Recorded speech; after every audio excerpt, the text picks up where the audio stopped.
Rodrigo, não é perseguição não, tá? Não, mas já 2 dias, 3 dias. Você mora do lado do coração da sua esposa. Amém. Então vamos começar a aula de hoje. Aqui.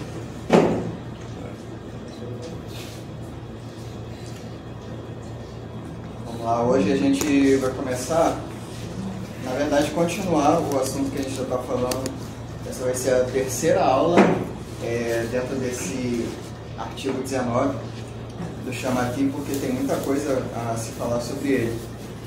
E é um artigo longo e que carrega muitos conceitos, né, que é importante, que demoram um tempo de explicação e vai cada vez se aprofundando mais.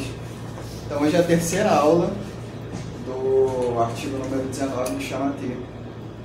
E a gente parou aqui na página 60, que a gente estava falando sobre a Shekhinah, né? Só recapitulando, a Shekhinah é chamada de a casa de Hashem, a casa do Senhor.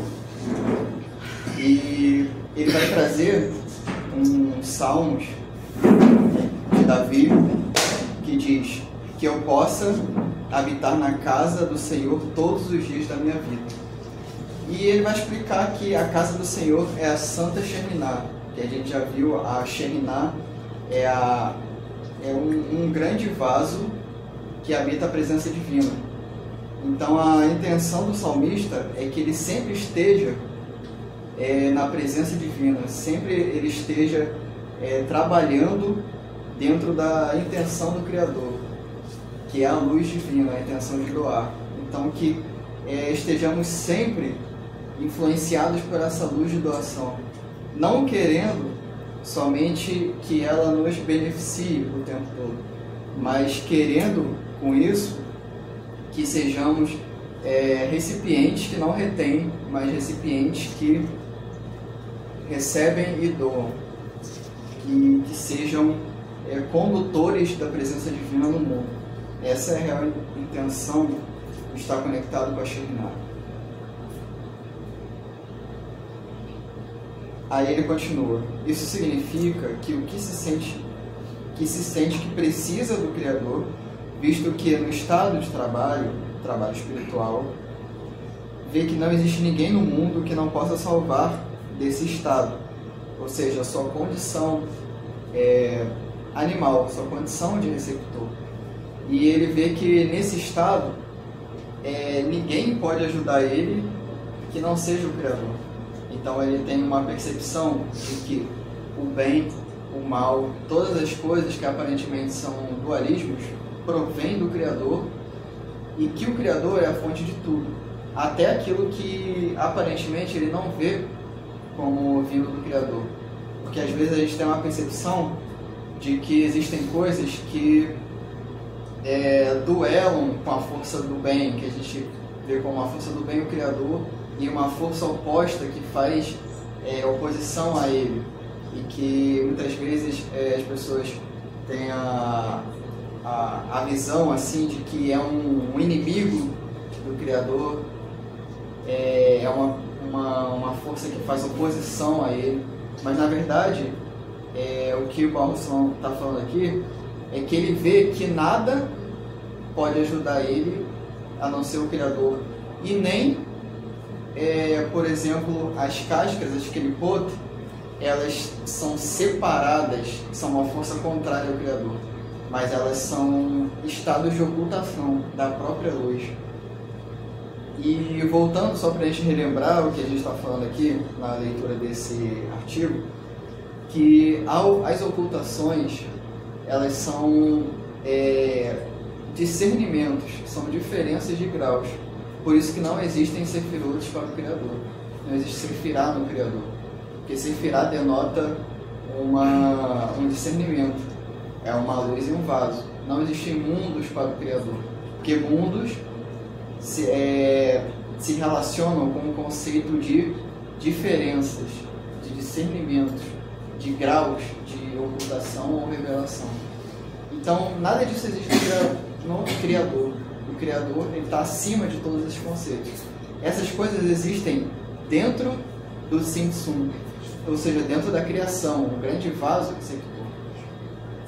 E a diferença da mentalidade para uma pessoa que vive dentro do conceito dual e a pessoa que busca além do dualismo, é que a pessoa que busca além do dualismo, ela vê que todas essas diferenças, ela provém da própria estrutura da criação, e não que o Criador ele age e depois ele deixa de agir.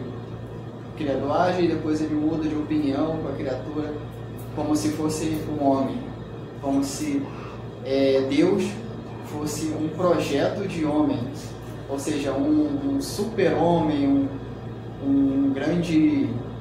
uma grande figura antropomórfica que vive nos céus, mas que tem as características de homem. Ou seja, nesse pensamento, o homem ele faz de Deus a sua imagem e semelhança. Todos os atributos que ele tem em si, ele projeta no Deus dele. Então, o Deus dele vai ser o Deus que sempre muda de opinião, vai ser o Deus que tem um humor, todo tempo muda, né? Às vezes está com raiva, às vezes está feliz. Então, ele projeta Deus como a sua imagem e semelhança. Mas a pessoa que ela busca estar acima do dualismo, ela vê que todas as diferenças que acontecem nos receptáculos, e que essas diferenças são mecanismos para que ela possa, vamos dizer assim, subir cada degrau, ou seja, entrar em similaridade de forma com cada nível e assim experimentar a influência daquele nível e assim chegando cada vez mais à similaridade com o Criador. E a gente também viu que o primeiro passo da escada é o mais difícil, porque é o estado de maior ocultação. Quando a gente está no mundo de Olam Hazé, no estado de Asiá, do mundo físico, existe uma grande barreira chamada Marson, que bloqueia a luz quase totalmente. E só fica uma pequena abertura de luz, muito fraquinha. Mas a gente está nesse estado de ocultação, a gente não vê que além da Marson existem outras, vamos dizer assim, entre aspas, salas, que a janela já tem uma janelinha. E na próxima sala a janela já é maior. E essa janela tem cortinas. Então a cortina vai ficando cada vez mais fina, a janela vai cada vez ficando maior, até que chega a um grau de similaridade de forma em que essa sala, entre aspas, que é um estado de alma, ela tem uma claridade dentro dela. As percepções, elas não estão mais presas em ocultamentos. Consegue compreender essa imagem mental que explica os níveis de alma e a similaridade que tem da alma com o Criador? Quanto mais próximo do Criador, maior é o nível de revelação do próprio Criador para a criatura. Então, o Criador é algo que ele deve ser sentido, que ele deve ser experimentado. E só se experimenta o Criador através da similaridade de forma com ele. No estado natural nosso, no mundo de Asiá, no estado de Olam Hazé, que significa este mundo, o Criador está totalmente oculto. Por isso que o Criador ele não é sentido, ele é só conjecturado. Ou seja, a gente projeta imagens do Criador, do que seja realmente um Criador ou um Deus. Mas o Criador, acima de tudo, ele deve ser experimentado de acordo com a similaridade de forma. E com isso, precisa-se da ação humana. A ação humana, ela é a ação que sai do ponto mais baixo da criação com a intenção de chegar no ponto mais alto da criação. Essa é a verdadeira intenção, a Kavaná. A Kavaná sai lá de baixo, num estado de completa ocultação. Mas como que ela consegue chegar lá em cima? A criatura tem força nela mesma para isso? O Baal HaSulam vai dizer que não. Porque, imagine só, a gente está nessa sala escura. A gente não tem direção alguma. Está no estado de ocultamento, no estágio mais baixo possível. Mas não existe uma pequena luz na Marson que esse pequeno ponto no coração, esse pequeno ponto, ele já é alguma direção na completa escuridão. É como se a gente imaginasse um quarto completamente escuro, mas que nessa parede que bloqueia, existe um pequeno ponto. Mesmo que a luz seja muito fraca, ela ainda é uma direção, ela ainda é um caminho. Então, pode ser o ser humano sair desse estado sem a ajuda do Criador, que é essa luz? Não pode. Porque mesmo que a presença do Criador seja quase totalmente 100% oculta, ainda existe um pequeno ponto no coração. E esse é o primeiro passo da espiritualidade. Por isso que o primeiro passo da espiritualidade é o mais difícil. Porque só tem uma pequena luz. No próximo estágio de revelação, a luz já é maior. Então, o nível de dificuldade já é menor, porque se tem mais revelação do Criador nesse estado. Então, o primeiro grau da escada é o mais difícil, porque a criatura sai do completo ocultamento, o completo bloqueio de luz. E só tem essa pequena ponto no coração, que se não fosse isso, não existiria possibilidade de revelação. Então, assim sendo, tudo depende do Criador de qualquer forma. Tudo vem dele. Porque se não fosse a luz, não haveria possibilidade. Então, a pessoa trabalhando a sua intenção, que é uma ação espiritual, intenção e ação no mundo espiritual são a mesma coisa. A própria intenção, ela é uma ação. E nesse desenho aqui atrás, a gente vê o mundo do Tsin Tsun, certo? Que são vários níveis. O Tsin Tsun, ele funciona de fora para dentro. Ele é uma relação onde Keter é o último círculo, o círculo mais exterior, e Malhut é o ponto do meio. Ou seja, é uma relação de cima para baixo, do exterior para o interior. Keter, ela já é o mais, dentro desse esquema, mais exterior. Porque essa é o trabalho do Criador. É o que vem de baixo para cima. É a influência que cria o mundo. A ação da criatura é o completo oposto da ação do Criador. Porque a criatura, ela começa no meio, em direção acima. E essa luz, só para a gente saber aqui o nome da luz que vem de baixo para cima, é uma cave, que significa literalmente uma linha, que é a criação de todos os mundos. Aí ela chega no meio do círculo, onde é o mundo mais baixo, porque o meio de um círculo, o ponto mais distante de um círculo é o ponto do meio, que está mais afastado das linhas. Então o nosso ponto é literalmente um ponto escuro, que não tem quase presença divina, é quase 100% bloqueado pela Marson, que é essa barreira. E o trabalho humano, a ação humana, ou Kavaná, a intenção, é você sair desse ponto de Malhut e chegar ao Criador. Ou você sair de Malhut em direção a Keter. A ação do Criador é de Keter em direção a Malhut. Então, as duas coisas se relacionam mutuamente. Por isso que os sábios dizem que não existe luz sem vaso e não existe vaso sem luz. O próprio conceito de Tsin Tsun é o conceito de criação. Não existe criação sem Tsin Tsun. Não existe criação sem restrição. Toda criação é um discernimento. Ou seja, toda criação é uma ocultação, na verdade.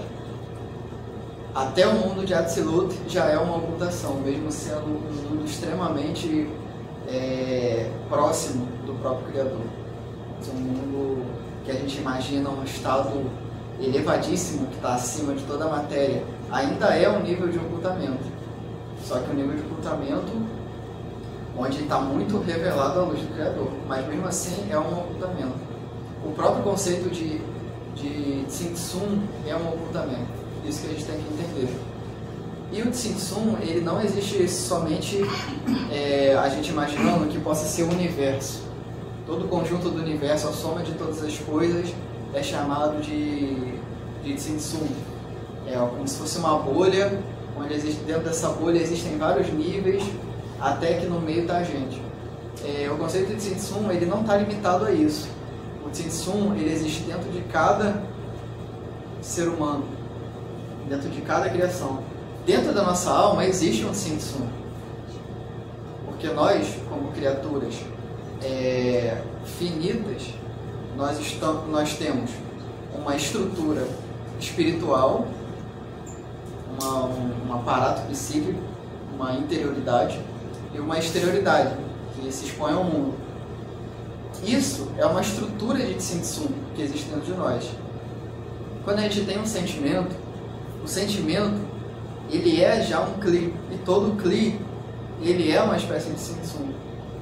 Então, dentro de cada sentimento que a gente tem no dia a dia, cada afeto, cada coisa que a gente se relaciona com outra pessoa ou com os objetos, a gente se relaciona sempre com o mundo através de um sentimento. Esse sentimento, ele é um vaso, ele é uma qualidade. E isso, ele é um desejo de receber. Mas quem trabalha no caminho espiritual tem o dever de, a cada sentimento que ele tem, cada qualidade, ele trocar. Sei que isso é difícil de entender e parece assim ser quase impossível da espécie humana realizar uma ação dessas, mas é trocar a base desse sentimento que está como o desejo de receber, trocar a base por uma base de doação. Então, cada sentimento nosso deve trabalhar com um sistema de doação. E isso parece ser muito distante de acontecer, porque muitas vezes a gente não trabalha os nossos sentimentos. A gente começa a aprender a sabedoria da Kabbalah, começa a ouvir os ensinamentos dos sábios, mas sem olhar como esses sentimentos nos afetam, como essas coisas nos afetam, e como esse sentimento é trabalhado dentro de nós. Então a gente não costuma dar muita atenção a isso, mas é essencial que se dê atenção a cada ponto de nossos sentimentos ou emoções. Tudo isso, toda a nossa interioridade, toda a nossa estrutura deve ser dada uma atenção, porque muitas vezes a gente tem uma ideia de transcendência, de transcender o eu, transcender o ego e ir para algo além do ego, né? A gente acha que nós vivemos numa condição humana que é baixa, que é animalesca, e a gente quer transcender essa forma, a gente quer chegar próximo do Criador através de uma transcendência, ou seja, transcender o corpo, transcender as nossas limitações. Só que, na verdade, a base para o trabalho espiritual, ele não deve visar simplesmente você fugir de si mesmo para outro ambiente que, na sua visão, é transcendente a você. Não é isso. O caminho espiritual é você fazer um tikkun, uma correção sobre cada emoção, sobre cada estrutura dentro de si, para assim ter uma condição de similaridade de forma com algum nível de discernimento. O que isso significa? Que nós estamos aqui, afastados, nós estamos num grau de ocultação. Nesse grau de ocultação, a gente só tem um ponto no coração, que é o caminho espiritual. Quando a gente tem a kavaná de trabalhar a nós mesmos para entrar em Devekult, que é a adesão com o Criador, a gente começa a não querer transcender, sair de nós mesmos, porque seria o benefício, seria para nós um benefício, sair de todas as limitações humanas. Isso seria, todo mundo que imagina isso, vê isso como um benefício, certo? Você sair dessa existência que te limita a todo tempo, essa angústia que existe no ser humano, que é intrínseca do ser humano, essa sensação de que falta algo, a sensação de que as coisas não dão certo. A gente é um ser que se projeta para um futuro, e muitas vezes esse futuro ele é frustrante, para nós, não sai como esperado. Então a ideia de transcender é tipo uma ideia libertadora, é uma ideia natural, é um desejo de receber, de transcender as suas limitações. Mas a base nossa está sendo o desejo de receber, que a gente quer se aliviar de todas as sensações humanas que são desagradáveis. O que é a diferença da Kabbalah autêntica, que realmente não deseja adivinhar o futuro, não deseja transformar os objetos em alguma outra coisa. A Kabbalah autêntica, que deseja fazer uma correção da sua estrutura interna, para que você possa ser um duto. O Baruch Haslam chama na tradução isso de um duto, algo que sai de um lugar e vai para o outro, ou seja, como uma ligação de um fluxo entre o mundo, que a princípio ele está muito acima de nós, que é o próprio Criador, é a influência do Criador, só que a gente quer sair desse mundo e pular para lá, sendo que a intenção verdadeira deve ser, nesse mundo, fazer um duto que conecte a luz mais pura do Criador a esse mundo, que corrija o nosso mundo, que corrija a nossa estrutura, a nossa alma, e faça do mundo de Asiá uma morada para Hashem. Ou seja, que faça o mundo de Asiá ser uma casa para Santa Shekhinah. O que o salmista falou aqui, que todos nós habitemos sempre na presença divina, na Santa Shekhinah. Isso não significa a gente fazer as malas e partir para outro mundo, mas transformar esse mundo aqui numa similaridade de forma com os mundos mais elevados, que também são graus de ocultação, só que é um grau de muito menos ocultação do que o nosso mundo. E quanto mais a luz se revela no nosso mundo, mais o nosso mundo é corrigido. Isso é o Tikkun geral, ou Tikkun Olam, o conserto do mundo. Então o conserto do mundo só é possível através do conserto individual, do Tikkun individual. O conserto do mundo, que é realmente um mundo ser um Kli geral, que receba a influência do Criador de uma forma mais propícia, uma forma que preencha todo mundo com a presença do Criador, ela parte da nossa intenção, de cada um de nós. Ou seja, não se põe mais a responsabilidade pelos males ou pelo insucesso nos outros mais, ou a responsabilidade em alguma coisa muito longe, muito distante, mas se põe a responsabilidade pelo nosso desenvolvimento espiritual, põe a responsabilidade sobre os nossos ombros. E é isso, claro, a princípio traz muitos problemas, porque carregar uma responsabilidade é carregar problemas. Por isso que a gente quer a todo instante projetar a responsabilidade no outro. A gente quer tirar a responsabilidade de nós, porque ter responsabilidade é ter problemas. Só que, tendo a coragem para isso, e trabalhar em nós mesmos, a gente consegue, com a ajuda do Criador, porque é esse ponto do coração. Se não fosse esse ponto, não existiria a possibilidade de elevação. É esse ponto, é essa ação / kavaná, / intenção, que nos faz revelar cada vez mais o Criador dentro de nós, tirar essa maçom, esses véus que existem, e revelar o Criador no mundo. Ou seja, a Malhut, que é o grau mais baixo, ela adquire propriedades das Sefirot mais elevadas. A árvore da vida se torna uma estrutura não estática, como a gente vê aqui em cima, com essa estrutura que ela tem, mas uma estrutura dinâmica, onde a Malhut adquire propriedades de Binah. E Binah, ela, ao mesmo tempo, ajuda a Malhut se elevar. Isso significa que o Criador está a todo instante nos influenciando. Só que para haver mudança, há de ter a ação humana, porque senão a luz que vem de cima, a luz de Cormá, ela só fica sem uma roupagem apropriada para corrigir o mundo. Ela só fica como um potencial. Então, porque isso quer dizer que o Criador ele sempre está iluminando. A luz ela nunca deixa de iluminar. Só que a criatura que se tem as mudanças somos nós.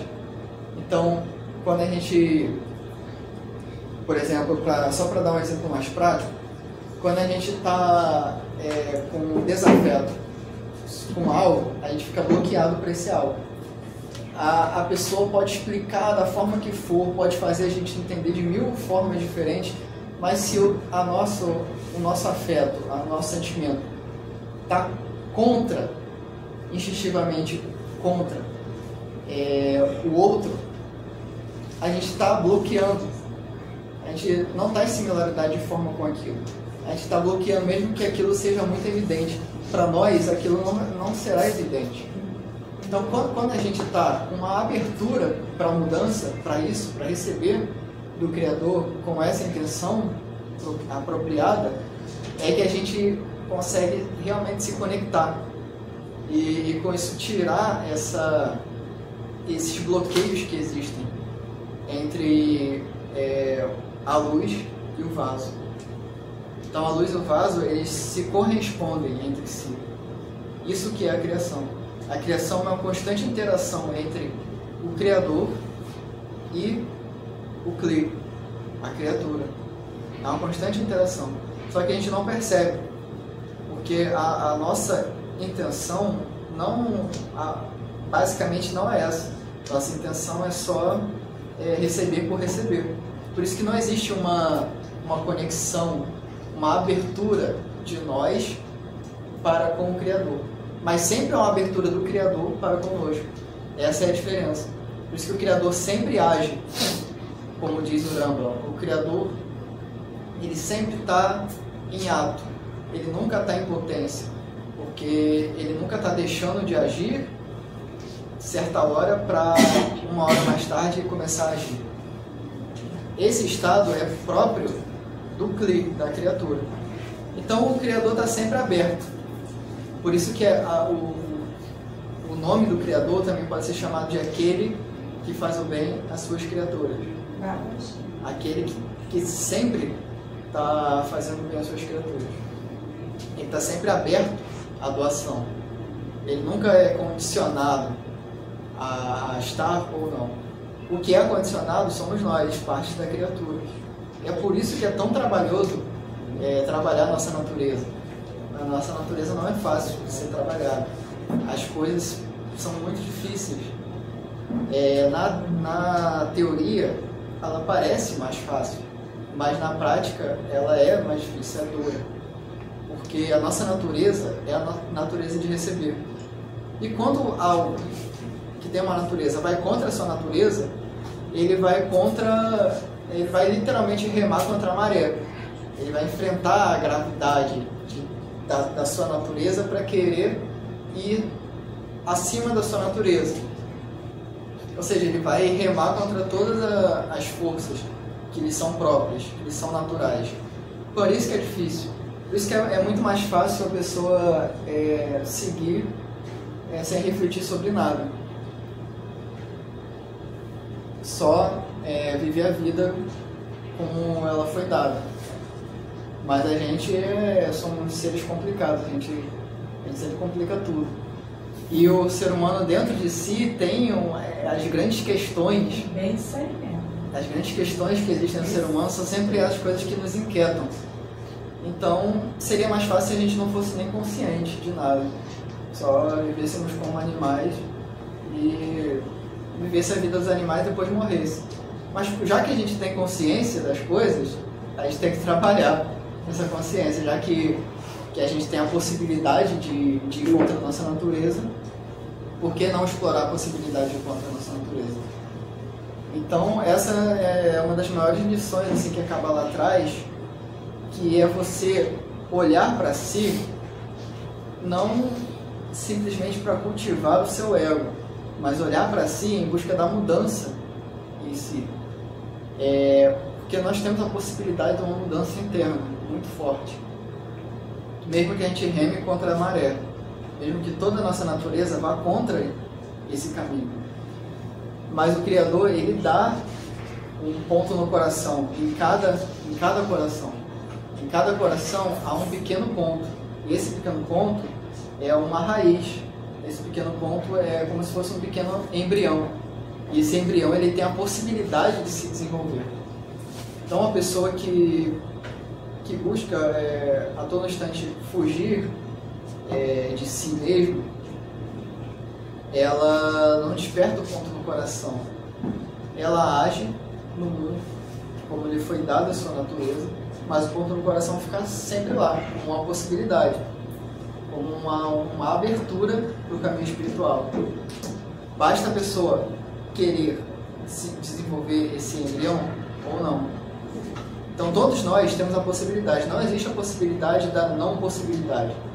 Ou seja, não existe uma pessoa que tem um coração que é totalmente fechado, sem um ponto no coração, sem uma abertura. Por mais difícil que seja numa pessoa, por mais difícil que a pessoa seja, ela tem um pequeno ponto no coração. Por mais que a pessoa ache que ela não tem jeito, é a natureza dela mesmo, assim, que se elevara para os outros, para mim não. A pessoa que tem essa mentalidade, que parece que o coração dela é fechado, um coração de pedra, um coração de carne, até essa pessoa ela tem um pequeno ponto no coração, porque ela tem uma possibilidade de se elevar. Todos nós temos. Agora, tem pessoas que têm mais facilidade em desenvolver o ponto no coração, tem outras que têm mais dificuldade, mas nunca é fácil para ninguém. Não é um caminho natural, como foi dado pela nossa natureza. É um caminho que você tem que trabalhar todo instante. É um cotidiano, é um diário. É um esforço diário, todos os dias deve-se fazer uma reflexão. Porque não basta fazer uma vez na vida, outra na morte. É um ato que se faz todos os dias, que se trabalha todos os dias. Por isso que a vida é uma oscilação. Às vezes a gente acha que chegou num nível de revelação divina, que a gente se sente bem, mas no outro dia a gente começa a se sentir mal de novo. E as coisas que davam bem no dia anterior começam a dar errado no dia seguinte, no próximo dia. Então a gente está numa oscilação a todo instante. Nós somos criaturas de mudanças. Uma coisa que é completamente oposta ao Criador. Não existe mudança nele. É por isso que nós, seres humanos, somos o contrário, literalmente, do Criador. E nesse contrário do Criador é que tem as possibilidades. Porque o Criador, o que é o Criador? O Criador é. Ou seja, não existe definição do Criador. O Criador somente é. Ou seja, ele não existe algo que defina por um caminho a essência do que ele pode ser. Ele está acima dessas limitações. O Criador é atsmuto, é indefinível, incompreensível. Mas ele cria uma criatura justamente para a criatura ter possibilidades de ser. Para uma criatura ela não comer o pão da vergonha. Ou seja, tudo ser dado a ela, simplesmente, sem nenhum trabalho. A pessoa ela deve trabalhar para não comer o pão da vergonha. Isso que significa trabalhar, significa mérito. Se não existisse o mérito pelo trabalho, o ser humano comeria o pão da vergonha. Então, basicamente, se ele fosse um só com o Criador, se tudo fosse dado a ele não teria mérito algum, ele não teria elevação alguma. É que nem quando a gente pega uma parte de um todo e a gente tira uma pequena parte. Essa pequena parte, ela adquire uma individualidade, ela adquire, né, ela se torna uma coisa, ela se torna um indivíduo. O todo, ele é o todo. Todas as possibilidades estão nele.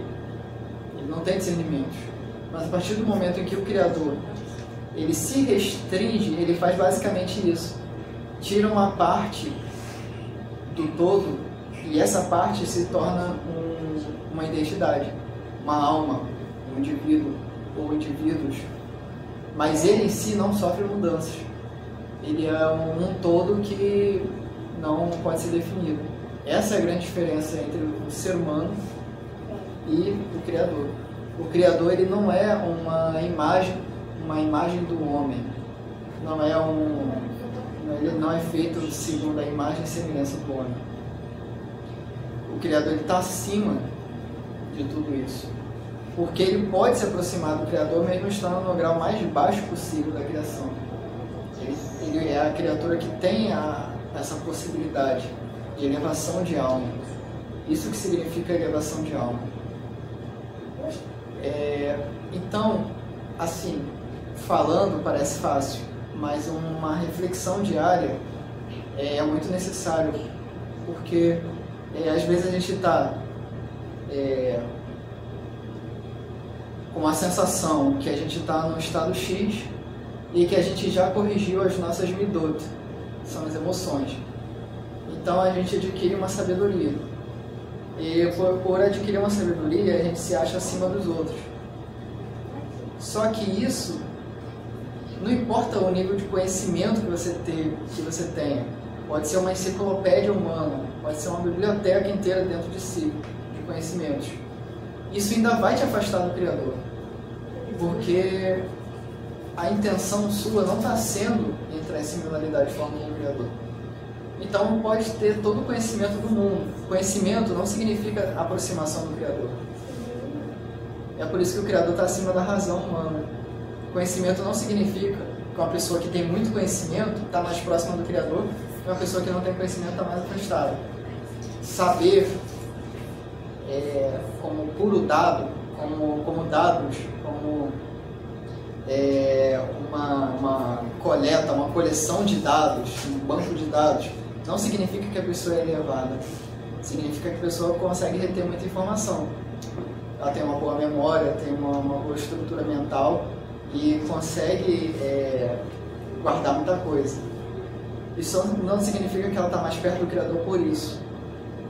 O que significa que ela está mais perto do Criador é que a intenção dela seja construir uma base de doação nela para que ela revele o Criador no mundo. Essa kavaná, essa intenção, que vai distinguir se uma pessoa está mais próxima ou não do Criador. Essa é realmente a intenção. Então, por isso que também o Criador está acima da razão humana e está acima do conceito puramente religioso, como a gente conhece. O conceito de que eu vou fazer tal ato porque esse ato ele traz um benefício para mim. Eu não vou fazer tal ato porque traz um malefício. Isso daí está dentro da razão humana. Trabalhar em doação está acima da razão humana. Por isso que é mais difícil. Por isso que geralmente, naturalmente, a gente nasce e é ensinado a trabalhar dentro desse conceito, né, de punição, ou que é o pecado, né? Você peca, você tem uma punição, você faz um bem, você recebe algo de bom, você recebe uma recompensa. É por isso que todos nós naturalmente somos criados dentro desse paradigma. A gente deve fazer o bem, porque o bem foi prometido que vai trazer um bem para nós. E a gente evita fazer o mal porque é pecado, porque ensinar para a gente que o pecado ele traz consequências. Então essa é a razão humana, tudo girando em torno do desejo de receber. Mesmo que a gente chegue num grau muito grande, muito alto, um grau religioso muito alto, um grau de sabedoria sobre a religião muito alto, se a nossa base continuar sendo a base de receber, não adianta, porque mesmo que a gente tenha muito conhecimento, a gente ainda vai estar no nível de Olam Hazé, ainda vai estar no nível de ocultação. Mesmo que o nosso ego, para aliviar sua consciência, ache que a gente está acima disso, para nos aliviarmos, para a gente se sentir com um progresso feito, ou seja, feito uma transcendência, é uma sensação muito boa, né? É uma sensação de que você transcendeu algo. Você estava num estado que você se encontrava e que aquilo te incomodava, e você transcendeu para outra coisa que é boa, que agora você tem conhecimento sobre as coisas e os outros, coitados, são ignorantes. Tem até aquela charge do monge meditando. Ele está meditando, né? Aí ele abre o olho. Finalmente consegui romper com o meu ego. Já falou eu isso. sou o máximo. É basicamente isso. Por isso que por isso que é chamado de contra a natureza, esse ato. Porque vai contra o que é natural para nós. O que é natural para um organismo, fisiologicamente? Comer, beber, crescer, conquistar, se expandir. Todo organismo ele tem essa configuração. A gente quer se expandir, a gente quer dominar, a gente quer estar acima dos outros, a gente quer demonstrar nossa força para os outros, a gente quer mostrar para os outros que a gente é bom, que a gente tem talentos. Então a gente quer sempre expandir o nosso organismo, a gente quer sempre conquistar. E essa é a configuração dos organismos. É conquistar, se reproduzir, perpetuar a sua espécie. Tudo isso faz parte do que é naturalmente a nossa estrutura. O que uma pessoa ela vai buscar quando ela está nesse caminho espiritual é não trabalhar com a sua natureza, essa natureza de pura expansão, de puro domínio, mas ela vai trabalhar que a sua natureza seja retificar tudo que está à sua volta, retificar o seu ego, não matá-lo, mas retificar o seu ego e com isso retificar o mundo. Ou seja, o que pessoas fazem quando se reúnem para estudar Kabbalah? Elas formam uma alma maior, né, mais completa. É por isso que o estudo em grupo tem mais força do que um estudo puramente individual. Quando a pessoa está em grupo, ela constrói um kli, um vaso, que consegue receber mais do Criador. Mas com a intenção do grupo de receber para doar, o kli, o grupo, consegue receber de uma forma apropriada. O que isso quer dizer? Que quando cada alma, que é uma centelha divina, ela se reúne, ela cria uma estrutura de almas que é um kli. Ou seja, cada kli individual, cada vaso individual cria um vaso maior, único. Esse é o trabalho em grupo. E esse vaso maior, ele trabalhando com a intenção da Kavaná, porque a intenção de cada um, então a intenção é maior. Imagine, se todos os grupos tiverem a intenção de transformar a sua estrutura de recepção numa estrutura de doação. Todos tiverem a mesma intenção. Primeiro, de uma forma prática, para a gente entender. Cada um não vai precisar pensar em si mesmo, porque o outro já vai pensar nele. O Baal HaSulam explica essa estrutura num artigo dele que fala sobre os tempos futuros. Um jornal que ele escreve em Jerusalém nos anos 20, que ele faz tipo um pensamento de um kibbutz, que era a época dos kibbutz em Israel, daquelas comunidades socialistas. Então o Baal HaSulam fala, ele vai trazer uma lógica espiritual sobre isso. Ele fala que a sociedade do futuro altruísta, quando se está em grupo, o indivíduo ele não precisa se preocupar com ele próprio, porque ele se preocupa com o outro. Mas quem se preocupa com ele? O próximo do grupo. Então se torna uma rede onde cada um consegue se conectar um com os outros. Aí o Baal HaSulam usa essa estrutura para botar como essa estrutura funcionaria no mundo. mundo futuro onde todas as pessoas fossem altruístas e trabalhassem com essa lógica dos kibbutz, essa lógica de altruísmo. Então, o Baruch HaSulam, nesse artigo, ele é bem prático, porque ele fala de uma sociedade, realmente sociedade. Ele não está falando só de um conceito espiritual, mas ele está aplicando o conceito espiritual numa sociedade. Então, ele fala que uma sociedade altruísta é aquele que, quando todos estão reunidos, um trabalha pelo outro. Então, se o meu próximo ele está com dificuldades, por exemplo, financeiras, eu posso tirar do meu e doar a ele. Só que eu não vou me preocupar comigo, porque eu dou para ele, mas o próximo do grupo, ele também doa para mim. Então se torna uma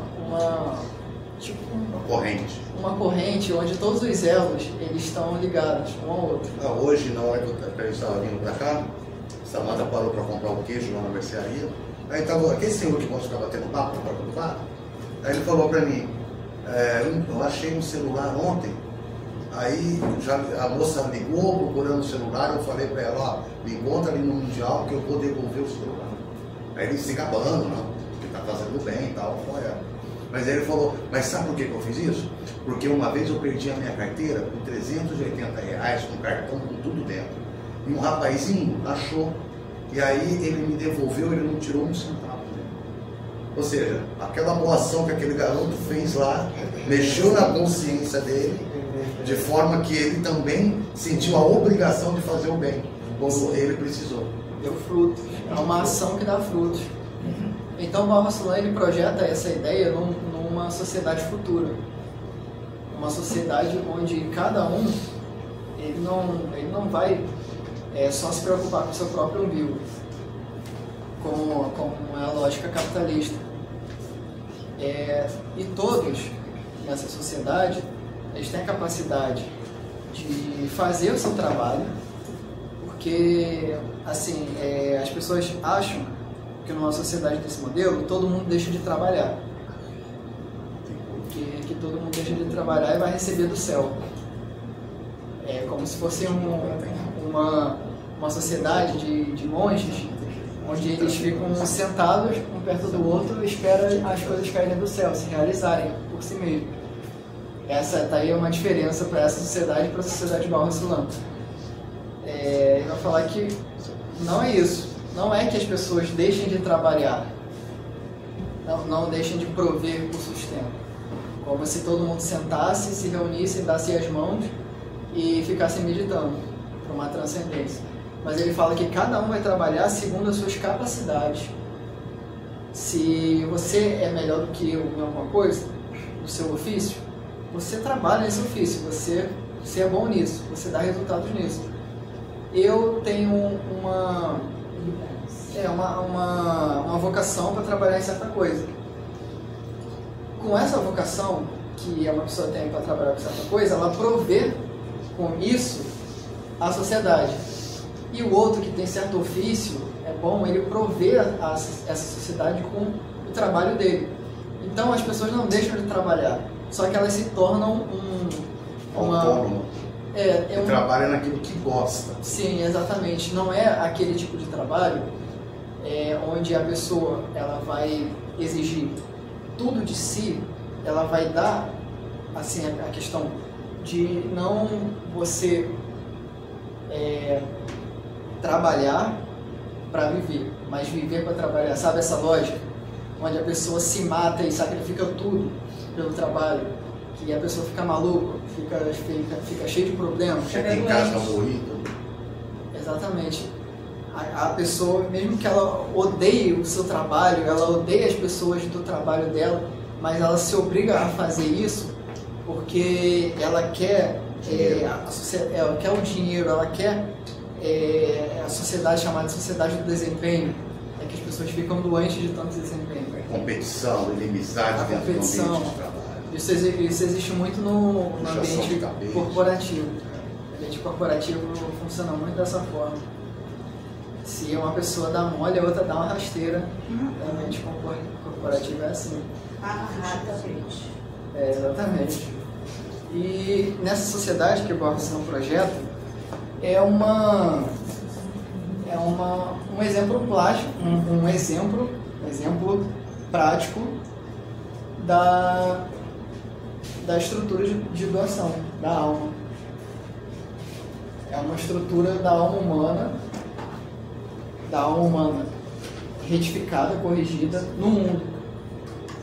Então a gente também não deve ser seres humanos completamente ascéticos, por exemplo, querendo ser anjos, querendo sair desse mundo e ir lá para o mundo de absoluto, abandonar esse mundo. Mas não trabalhar com as ferramentas que o Criador nos deu para cá, nesse mundo. Trabalhar com as ferramentas que Ele dá para cada um de nós e não querer se livrar disso. Então é uma coisa a princípio sutil, mas que faz toda a diferença, porque a gente não costuma pensar nessas coisas. A gente, quando começa a pensar sobre espiritualidade, a gente pensa de uma forma completamente diferente disso. Isso que é a diferença. Porque a espiritualidade, de uma forma genérica, ela é um transcender, é um escapar do mundo. É toda essa ideia que a espiritualidade ela traz, assim, a palavra espiritualidade.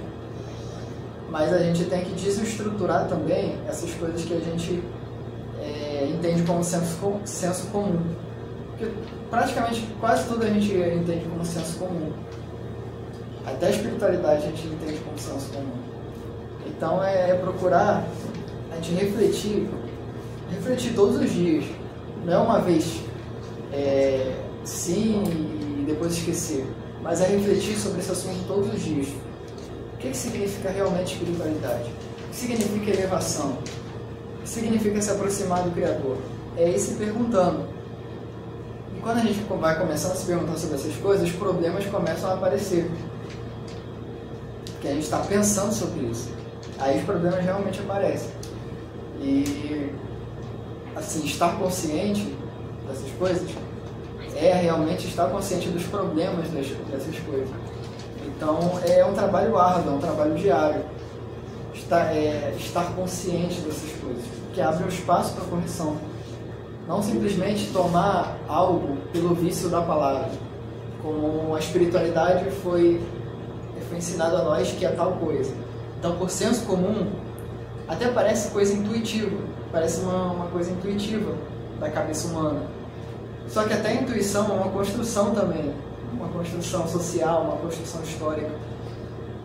Então, pensar acima do senso comum é uma dificuldade, vai trazer muito problema para a gente. Aí vai começar a esquentar a cabeça. Só que isso também, por outro lado, abre um leque de possibilidades para a gente entender realmente o que é espiritualidade, não só pelo senso comum. Por isso que é um trabalho diário. Então, abandonar o vício da linguagem, enfim, são muitos conceitos que a gente não vai entrar aqui. Mas o que a gente tem realmente que tem em mente é uma frase do Shamathy, que abre o livro do Shamathy, que é a frase: não existe nada além dele. Aí a gente tem que procurar entender o que significa isso. Não existe nada além dele, acima do senso comum. E com isso a gente vai adentrando e conhecendo cada vez mais nós mesmos. Porque através do questionamento a gente começa a entender, a adentrar a nós mesmos. Porque a princípio, quando a gente faz uma análise interna, às vezes a gente se vê muito raso. A gente se vê com uma profundidade X, como uma piscina. Porque a gente não está acostumado a refletir ao autoconhecimento. Isso, a contemporaneidade, os tempos modernos, né, funcionam muito dessa forma. Tudo sobre a superficialidade, tudo rápido. tudo descartável. Fast food. As coisas se tornam descartáveis. Então a gente parece que não tem nem tempo de autoconhecimento. Parece que não dá tempo. Mas quando a gente se volta para si, a gente vê que a gente não tem a profundidade de uma piscina. A gente tem a profundidade de um oceano. Então a gente começa realmente, quanto mais a gente se autoconhecer, mais a gente vê que nós somos profundos, que o nosso universo é realmente um universo. Cada um de nós tem um universo. Não sei se cabe aqui isso, mas se eu não estiver enganado, foi o Reb de Lubavitch que disse que nós não somos seres humanos com experiências espirituais, mas sim seres espirituais com experiências humanas. Ou seja, aproveitar aquilo que é material, porque se o espiritual fosse abandonar aquilo que é o material, para que estarmos aqui então no mundo material? Porque não haveria sentido estarmos aqui. Então pegarmos aquilo que é material e trazer o Criador, aquilo que é espiritual, para aquilo que é material e assim trazer luz para o mundo, para aquilo que é material. Exatamente.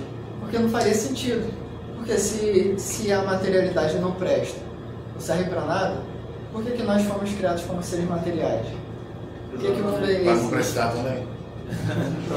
Para não prestar também? Aí a gente tem que realmente pegar a materialidade e elevar a materialidade. Ou seja, fazer um ticum. Isso é literalmente fazer um ticum no mundo. Então essa é a nossa lição de hoje. A aula passou até rápido. Por isso também que existe a brahás para os alimentos. Se você gosta de tomar sua cervejinha, não é pecado você tomar sua cerveja. Mas abençoa ela, traz o espiritual. Junta, une o material com o espiritual, faça a sua brahá e aproveita a sua cerveja, aquilo que é material que te satisfaz.